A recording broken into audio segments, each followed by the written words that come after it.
GBS सिंड्रोममुळे मुंबईमध्ये पहिला मृत्यू झालेला आहे। बातमी टेन्शन वाढवणारी आहे। नायर हॉस्पिटलमधल्या रुग्णाचा मृत्यू झालेला आहे।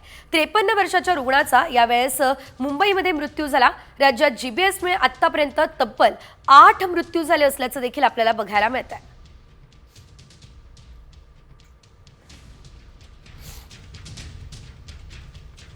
सोलापुरातील सीए असलेल्या 40 वर्षांच्या तरुणाचा जीबीएसमुळे मृत्यू झाला। पुण्यात ससूर हॉस्पिटलमध्ये 56 वर्षीय महिलेचा जीबीएसमुळे मृत्यू झाला असल्याचं आपल्याला बघायला मिळत आहे। पिंपरी चिंचवडमध्ये 36 वर्षीय तरुणाचा जीबीएसमुळे मृत्यू झालेला आहे। पुण्याच्या नांदेड गावामध्ये 60 वर्षीय महिलेचा सुद्धा मृत्यू झाला असल्याचं आपल्याला बघायला मिळत आहे। जीबीएस या सिंड्रोमने एकंदरीत हे थैमान घातलं असल्याचं आपण म्हणू शकतो।